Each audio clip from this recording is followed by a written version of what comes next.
self-value, love comes into place, and you kind of go after what you want. So I feel like WTOP also taught me that, All right. So. Cool. So stay tuned to after break, as we'll be joined by a very special faculty who is favorite in the broadcasting department. So can you guys take any guess who it is? Stick around. What's going on? Yeah, we go on at like 11:30. It's like No. What do you mean no? It's 10:30. 10:30? Yeah, it's 10:30. What do you mean it's 10:30? Hey, don't touch that. That's my ladder. Hey, man. Whoa. Did you know this book was already discounted 10%? Wow. Wow. Get a close up of that one. Broadcast Look news. at that. Can we go back inside? I want to sleep in the studio again.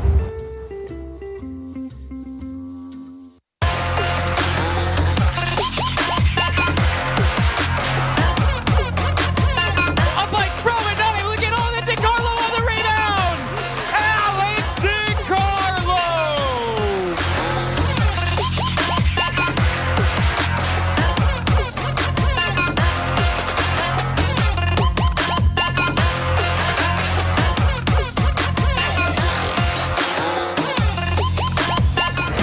Welcome back, everybody. Tonight we are joined by Francisco Suarez, a Venezuela native who found himself building an incredible career here in Central New York. He has experience with companies like HBO Latin America Group, MTV Latino America, and is now an assistant professor for SUNY Oswego's Broadcasting and Mass Communication Department, as well as the founder and host of the award-winning podcast From Suarez's Basement.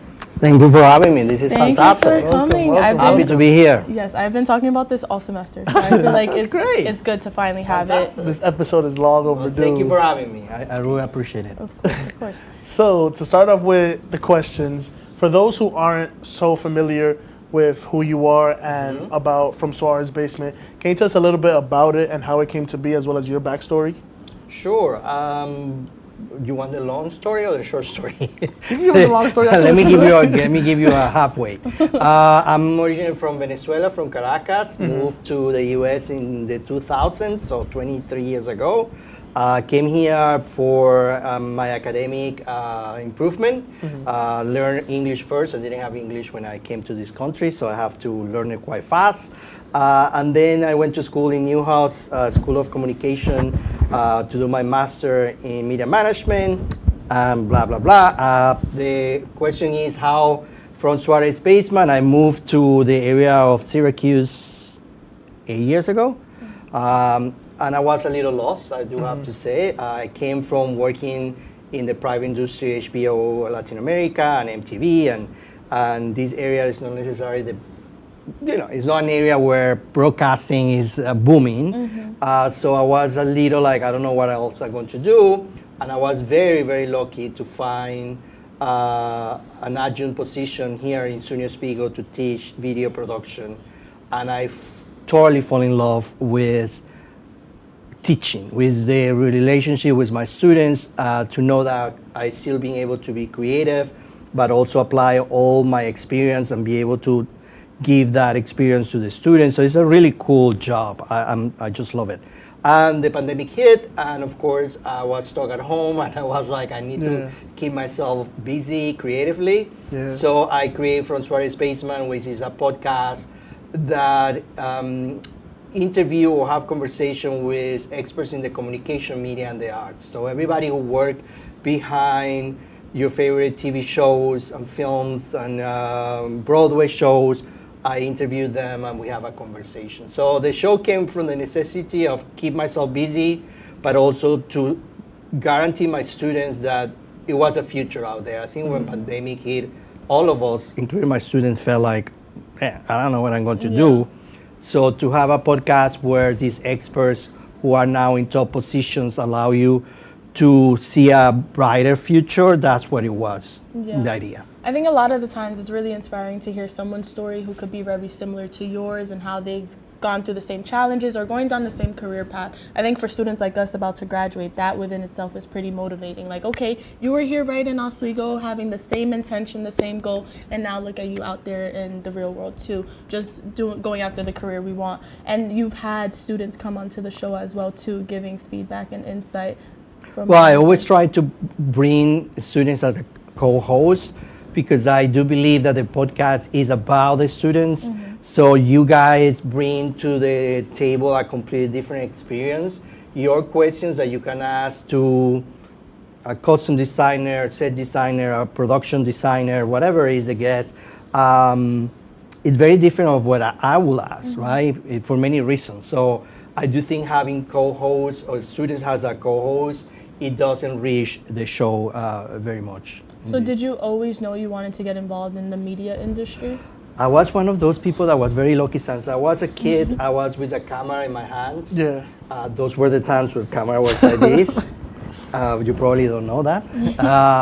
I was doing films and movies since I was, I don't know, 7, 8 years old. I was playing with Star Wars figurines and doing my films and things like that. So I always knew that I wanted to be involved in visual storytelling, in the power of visual to tell a story. Okay. I was very lucky in that sense because I know a lot of people go back and forth between one thing and another one. Yeah. I always knew was something related with visual storytelling. So who have been some of your favorite guests on your podcast? Well, that's going to sound very cheesy, but all my guests are my favorites. Because here's the deal. I don't think there is a bad or a good guest based in what that guest curriculum is. Where I'm saying I enjoy interviewing an Oscar winner, at the same time I enjoy interviewing all-coming comedian, or so it's all about what kind of quality conversation I can have with that guest. You will be surprised. I have guests that have these huge titles and accomplishments and things like that, and I was so excited. I'm not going to say who. And the interview was so difficult. Yeah. This person was not giving me none. Like I was like with a spoon trying to take things out. Very serious, nothing in comparison with the other one. So what I'm saying is, yes, I have the pleasure to interview. I would think for me, the production designer for Game of Thrones, Deborah Riley, was also an interview. I learned so much from her. The director of Breaking Bad was also a fantastic interview.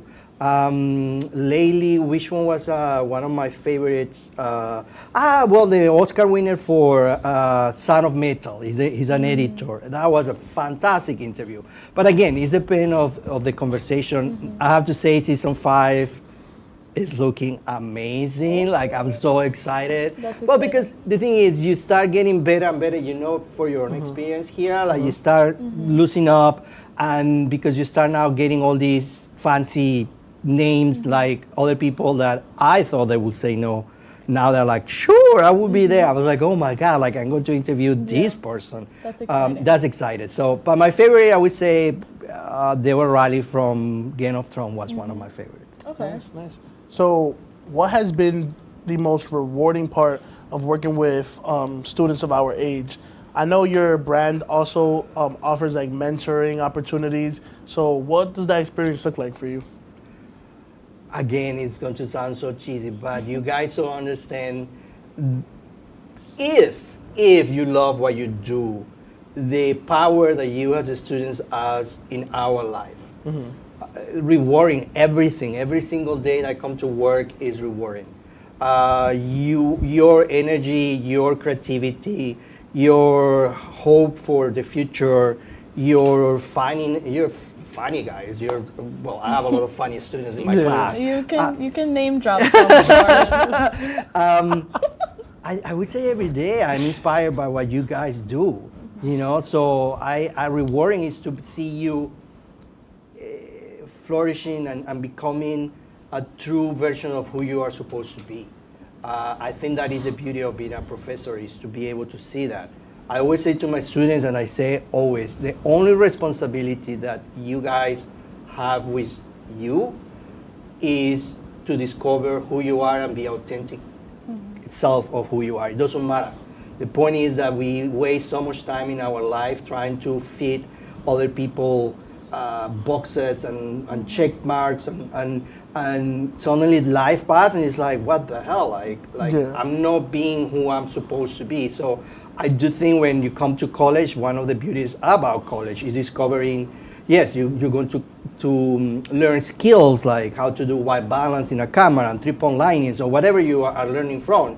But I think college is more about that process of discovering who you are, what you want to be, and you know, that for me is a rewarding part. I would say to my students that my relationship with all of you doesn't end when the semester ends. It really is when it starts. And see you, you know, moving forward in your career. That is my what inspired me. I always made the joke, of course, as long as you mention me when you win an award, an award, and you say, you remember that short guy with the funny accent? Thank you to the guy, right? Yeah. I get very close relationship with all my students who graduate because it's a great way to do networking for other students that are coming in. So I still have students that graduated 4 or 5 years ago, and we Zoom at least once every 3 months, and we catch up. And then I invite the students who are actually graduating now to that same Zoom meeting. So you will be surprised how many common things are in common. Like, oh, I didn't know you live in New York City. Oh, you know, I'm working out for HBO. You would like to come and be in a, you know, one day in the shooting and see how it works. So I feel like that's so important because professors always teach us and help us out and help us like network with other people, and it's also important us students, we return the favor, do the same for the professors and help the professors network and just stuff like that. So that's a really good point. Well, in the end, it's all about, this is industry, all industries, I would say, but this is an industry that is all about networking. Yeah, it is. And again, I think the definition of networking, we need to talk and really have a clear idea what it is, because I think for a lot of my students, they feel like networking is this idea of, oh, I give you my business card, and that's it. That's it. Yep. And then, oh, I'm going to call this guy and ask for a job. Well, that's not networking. Networking is really a process of creating relationships, right? Relationships is everything. So my first recommendation, I would say, well, if you meet somebody and you really click with that person and he give you a business card, I normally, what I do is I do a handwritten note and I put in the mail, nothing that feel too desperate. Like extra, yeah. That's just right, like, hey, it was so nice to meet you. This is just a token of appreciation for your time and conversation. They'll definitely believe me that work like magic, because that's not something that we do in these days. I actually never thought of that. I would think, like me personally, if I was to reach out to somebody, I would think like an email or something. But I can see the handwritten letter working out more than sending out an email or something like that. For sure, you know how many emails that person must receive exactly, every day. Yeah. Compared to a letter in the mail, it's two different things. Yeah. It's a completely different thing. Yeah. Yeah. So when we get back from break, we're going to continue this really great conversation with Professor Suarez. So make sure to stay tuned. And it could be your last chance to see one occur for 2 decades, as the next time one will be visible over the continental U.S. He's May 84. Yarrow told police in the hospital that he had pressed the doorbell and waited. They mix with oxygen and nitrogen. They become briefly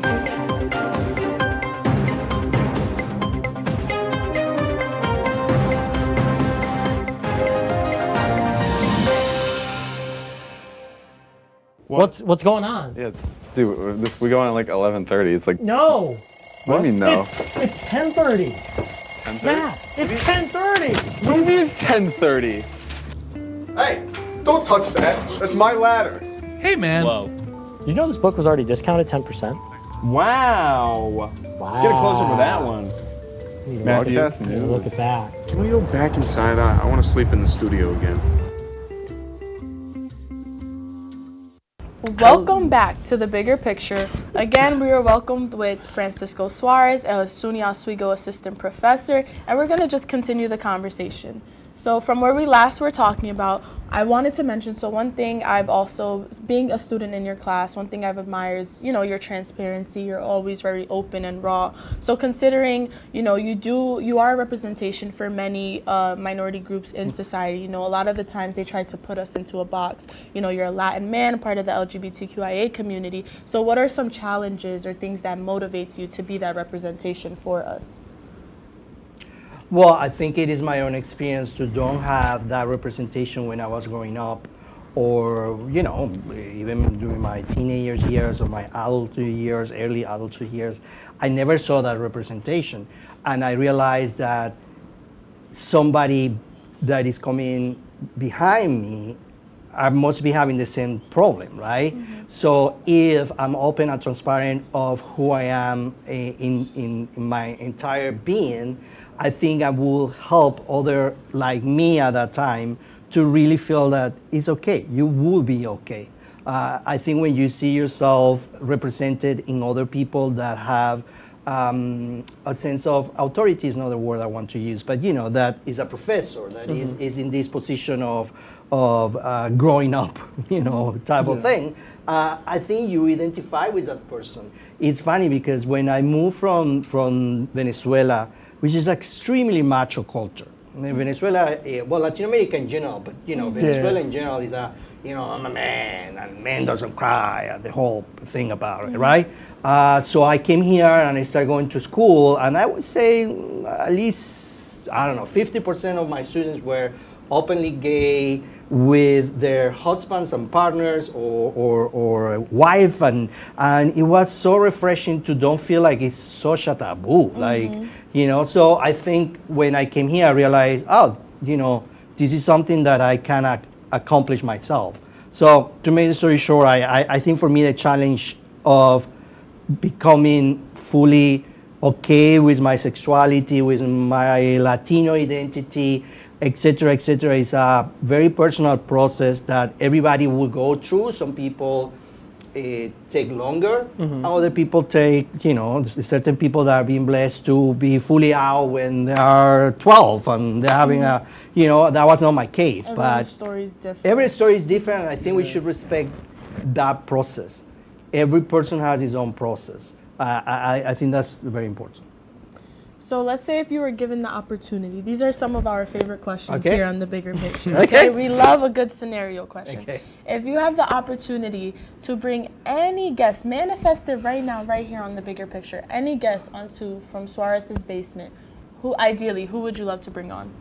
Wow, that's a great question. Well, dead or alive, it doesn't matter. I have the power to bring it back to life. Yes. Nelson Mandela, I would say. Oh, wow. Okay. Yes. Why is that?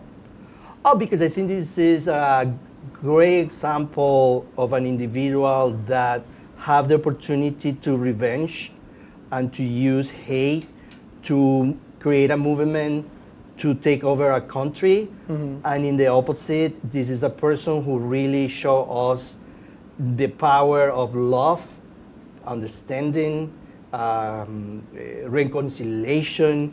I mean, for me, he's a true hero because he was in power. He was put back in power by the black community in South Africa, and that is the moment where he could decide, you know what, I'm going to take revenge after the apartheid was this really, really a horrible situation between, you know, the white community and the black community.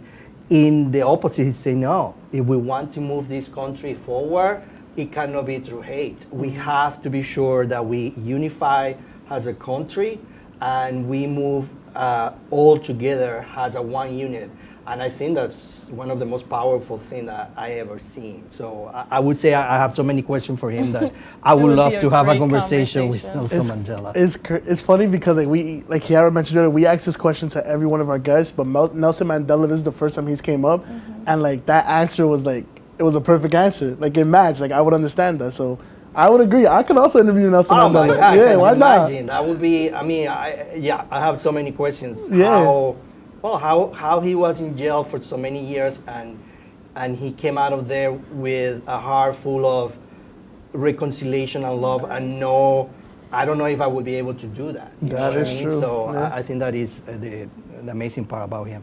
Yeah. Before we close out today's episode, really quick, if you're able to give advice to any student who's kind of in our shoes coming into Oswego and they want to get involved in production, what would you tell them? Definitely be part of WTOP. For sure. I mean, I think what you guys do here is incredible.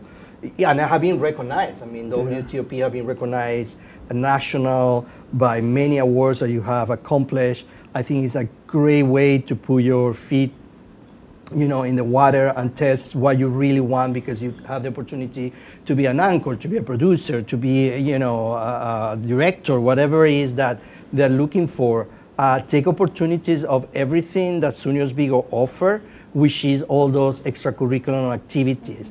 Yes, going to classes and get to classes on time is important, but the point is that you have to take opportunities of, I don't know how many clubs there are, but I think it's a lot. like a lot, 200 or something like that. So it's a little bit of, for every person interest. Start putting your resume right from the get-go.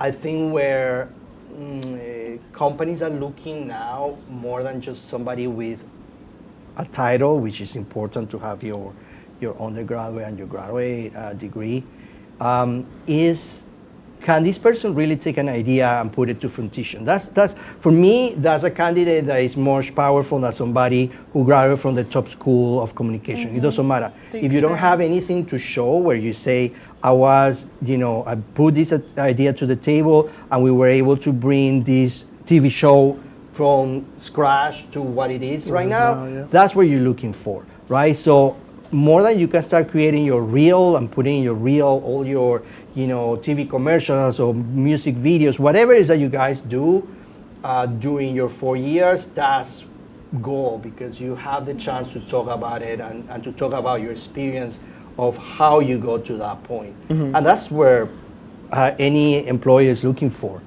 Yeah. No, I agree, and I feel like that also gives me a lot of comfort with about to go to graduation. Just knowing I have this under my belt, that's a start. That's a start. So any other student, if given the opportunity, find a place for you within WTOP. Yeah. Like I say, a win's a win. This is a win. Yes. So I do think that start building your resume and start building your portfolio so you can show the capacity that you have to bring an idea to full fruition. Because if not, it's just an idea is just an idea, right? I agree. Yeah. Wow.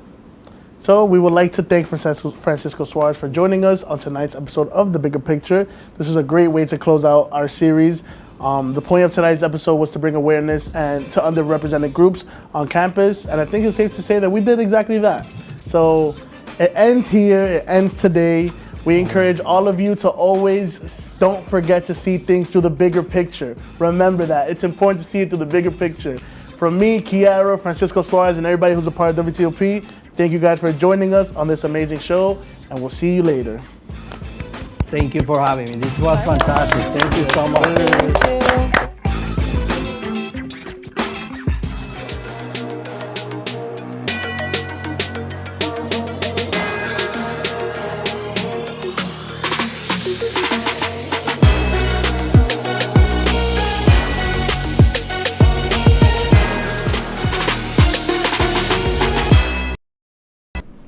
Hey Chloe, do you know what time it is? I don't know, but it's getting kind of late. The Kinda Late Show with Chloe and Anna.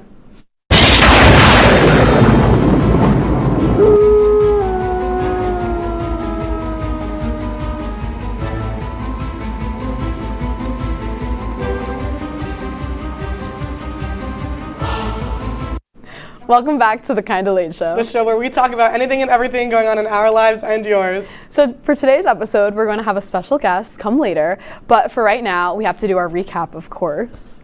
All right, so our recap, we're going to start with spring break. How was your spring break, Anna? My spring break was a blast. I went to Florida with a few of my friends. We flew down, except our flight, me and my one friend flew down to Florida, and then all of our other friends drove in one car and met us down there. So we're waiting for our flight, and we're just chilling. We were there for a while because we just want to get to the airport early. And then we finally board. Everybody sits down, and then they're like, actually, everybody needs to get off the plane because we need to delay for 3 or 4 hours. And we were like, oh, okay, cool. So we sat in the airport for a little bit, but then an hour later, they were like, LOL, JK, you can get back on the plane now. Okay. So that was fine. So we flew down to Florida, and then the issue was everybody that was driving down there wasn't going to get there until 11 o'clock at night, and we got there at 7:30-ish or 6 something. I don't really remember. But we were starving, and we didn't have a car because you can't rent a car until you're 25, which I think is stupid. I don't understand why that's a thing. Whatever. We have a license, please. Exactly. That's. Focus on immature. I hate stupid rules. But besides the point. So we didn't have a car, and there was no food in our little like hotel room villa type thing yet. And we could have gone to like the marketplace at the place that we were at, but I didn't think of that. So what did we do?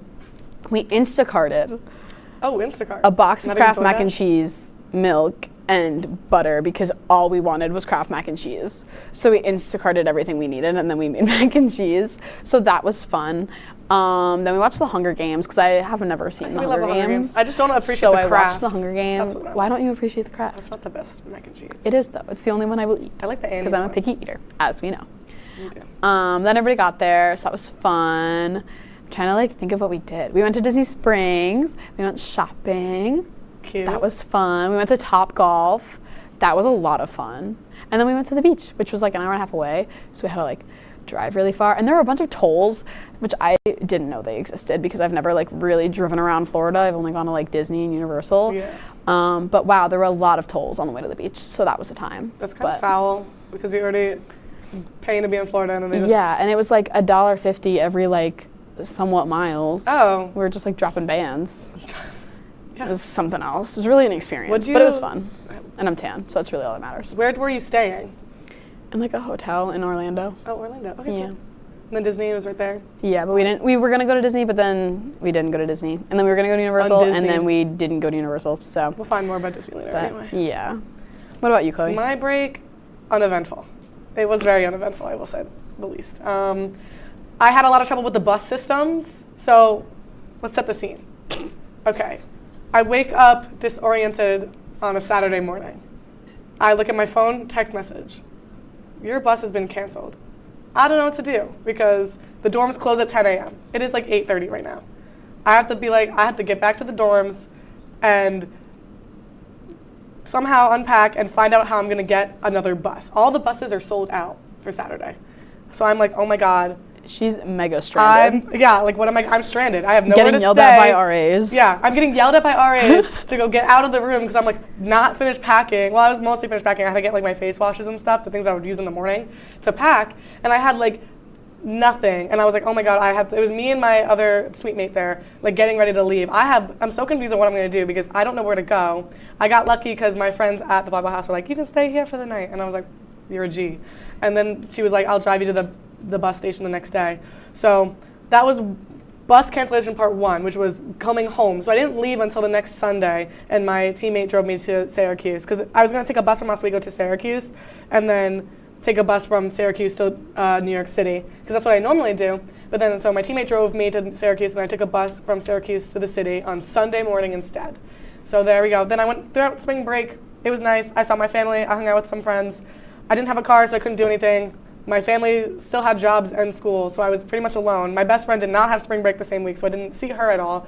I saw like nobody because nobody was there. So I had like my home friends that like commute to college, and then nothing else. And I didn't have a car. I couldn't do anything, but I did see my cats and my dog. My dog was actually really nice to me for once in his life. That's so exciting. He's nice to me all the time, but he was cuddly, and he's not cuddly normally, so we love him for that. And then the bus station strikes again. Okay, so This one's funny. Yeah, it's terrible. I go to New York City for I have like a 7 a.m. bus. Ew. I'm on the first bus on Sunday driving back to school. And mid-bus at like 8 a.m., I get a text again. And there was already a delay on the bus, another hour delay. And I was like, oh my God, another one. They canceled my second bus. So I went New York City to Albany and then Albany to Syracuse. So there was 2 buses, there's a little transfer. Second bus gets canceled as I'm on the first bus. I don't know what I'm doing. What am I supposed to do? All the other buses are filled. So she texted in our group chat. She's like, I'm going to be stranded in Albany and then right I now. left Somebody's got to help me. I didn't answer them, so I left them questioning, like a good friend I am. Such a good friend. Yeah, I know. And then I'm in Albany, and I'm texting, or on the way to Albany, I'm texting, like, trying to figure out, like, what I'm supposed to do.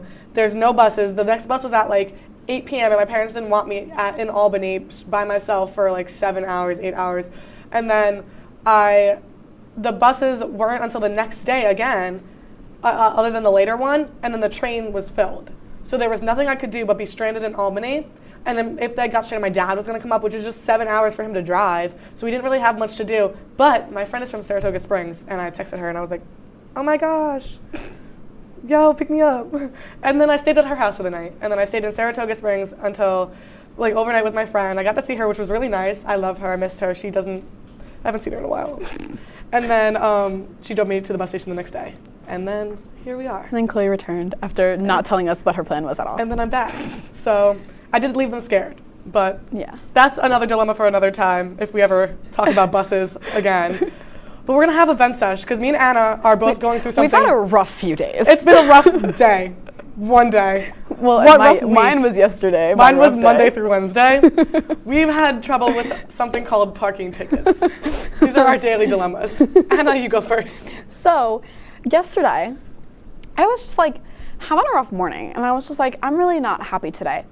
I am going to cheer myself up and get Kiyomi later. Yeah. Now, Kiyomi's closed on Tuesdays. I forget this every time I want Kiyomi, and I always end up wanting it on a Tuesday. So let's just keep that in the back of our minds. So I'm like all excited for Kiyomi all day. And I had to go to like the Mix for something, and the Mix, woo. I was going with my friends, and we stopped at my one friend's house for like a few minutes because we had to drop something off. We ended up going, I pulled in her driveway, and her housemate was like, I have to go to class. And so I was like, oh, okay, so I parked on the street, go in for a few minutes, come back out, 2 tickets on my car. One for parking on the wrong side of the street. Sorry, my bad. I don't live over here. I was there for 2 minutes. And then the other for my registration being expired because I only have my temporary up there because I don't live here. And so my mom has to mail me my new one, and she just hasn't done that yet. So thank you, Kelly, for that. And then I get back in my car after I got the tickets, I go to the Mix, and then I get back in my car, and then it wouldn't start, and it didn't start until like the 3rd time. And then my friend texted me that Kiyomi was closed, and it was just like a really rough day, and that was my day. So now I have to figure out what to do about those tickets. So now she got 2 parking tickets and no Kiyomi. Yeah. But I got KQ instead, so it was fine. Oh, okay. It's fine. My parking tickets, UP has it out for me. Officer 46. Officer 46. Officer 46 has it out for me because I work Friday mornings at the Mix. I work at the Mix, guys. Chloe works at the Mix. And so I go straight from work to my first class. Otherwise, I'm going to be late. And the thing is, I have like a parking pass, but only for West Campus. West Campus is nowhere near the buildings. It would literally take longer to walk than to drive and park in I'm going to park in West Campus. So I park in the resident spot, East Campus, but it's residents. So I'm like, okay. At first I was getting employee tags for parking tickets because I was accidentally parking in the employee section. So I was like, okay, whatever. I got like 1. And then I start parking in the employee one, and then next thing you know, it's wrong area. And I'm like, what? I'm in residence. And then I realize it's East Campus. And I'm like, okay, fine. But I still have work Friday morning. So I'm like, maybe I'll test it because so many other people also do that, and they don't get tickets every time or at all. Like I know many people who have the same parking ticket, stay there for the same amount of time, and all that stuff, and they don't get tickets. So I'm like, let me do the same thing and test my luck. I lose every time. I roll the dice, snake eyes every time, because I don't get it. We get like daily texts in our group chat from Chloe. Chloe got Officer 46 gave me another ticket, and I'm like, Chloe, stop parking there. It's like the thing is, if I don't park there, I'm gonna be late to class. But that's only Fridays that you work. But sometimes I work other days, and sometimes I'm parked at 45, and I'm like, I might as well just drive to class, and then I get a ticket anyway. They know my car. They see my car, and they're like, she's here again. Ticket. And so what happened was I got one on Monday, and then I got one yesterday for parking in 45 for too long, and then I got one this morning. I got another one this morning for being parked in the wrong area because I went to go move my car because I was like, I'm just going to park here for my first class, and then because I need to move my car from 45. So I was like, let me park here for my first class, and then I'll move it again into Chloe a parks right area. overnight in 45 often. That's only because I try to do that for work only, and sometimes I don't. But then the ticket blows off my car, and then they give me another one. I got 2 in the same spot. So I'm emailing the people, and I'm going to go talk to them to try to appeal those things because I don't think it's fair at all. Yeah. Anyways. In conclusion, Chloe and I have bad luck with parking, but I think we should move on to a more lighthearted topic, and we will get to that right after this break.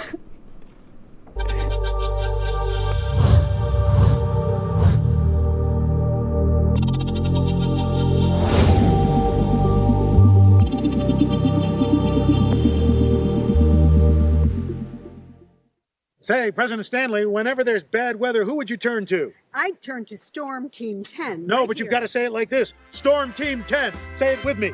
Storm Team 10.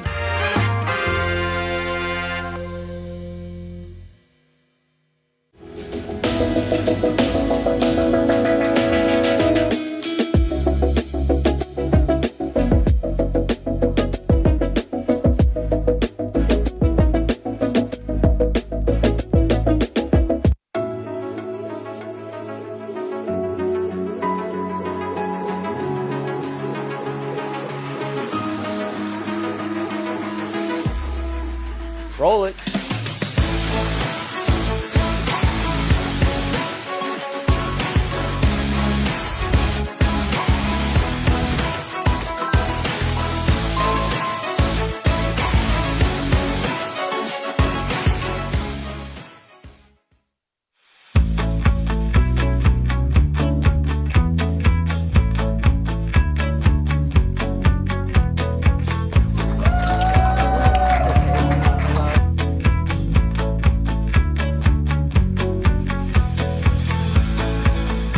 Jill Should told we me it tell was him? Kitty from Glee. Yeah. What is it? Al Roker.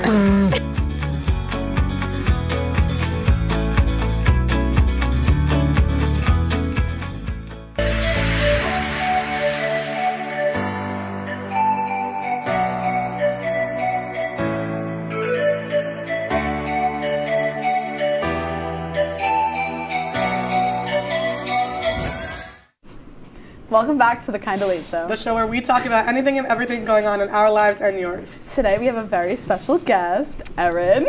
Erin, introduce yourself. My name's Erin Blank. I'm a cinema and screen studies major, creative writing minor. I am a senior this year, thank goodness. And okay, foul. It's fine. I like photography, sports, Disney, horror movies. You like Disney? I had no idea. Oh my god, are you for real? Oh, you know, I just things I dislike. Yeah. What's people? Oh, Anywho, what's a pet peeve of yours? Pet Do you have a peeves? pet Not listening. Oh, see, I don't listen a lot. So do you not like me? Your pet peeve is actually. I your didn't Starbucks say job. that directly. Anyway. Guys, I actually just gaslit her to come on the show today. She did. True story. I did, yeah. Now that we know a little bit more about Erin, let's really get to know her with these next few questions. Yeah, we have some fun questions. I really do hope you're scared, though. The first question is, do you think aliens exist? Am I starting? Well, yeah. You go first, and then we'll think the same thing. There's definitely something out there. I agree with that. I don't Like, know if there's it's definitely something directly going on. aliens, but there's definitely something. I feel like aliens is like a broad term.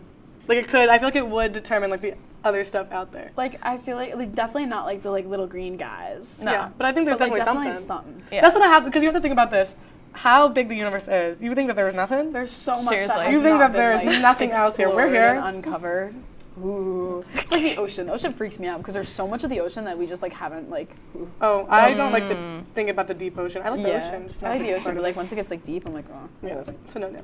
Well, it's just like freaky to think about. But Do you think aliens think we exist? I wonder if they're like smart. Do they think Like, that? do they have like common knowledge? Is that like a thing? I'm sure they Are just we spy even on real? us. It's actually just a simulation. This They're entire definitely thing. like so much smarter than us and like watch us live our lives and they're like, you're stupid. They watch us like a reality TV show. Oh my god, that'd be kind of funny.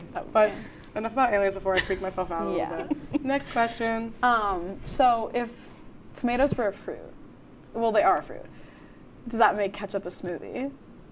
Because it's got like the sugar. What you put like sugar? Isn't there sugar in ketchup or something like that? I don't know. You can get it without sugar. The existence So of there is sugar ketchup. in it. Yeah. Okay. Good. I almost sounded stupid. I'm a ketchup hater. Almost was dumb.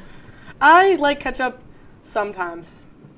I'm not a ketchup hater, but I'm not. But I think you won't drink ketchup straight up. I mean, there's definitely people that do. There definitely There's is. But I definitely feel someone.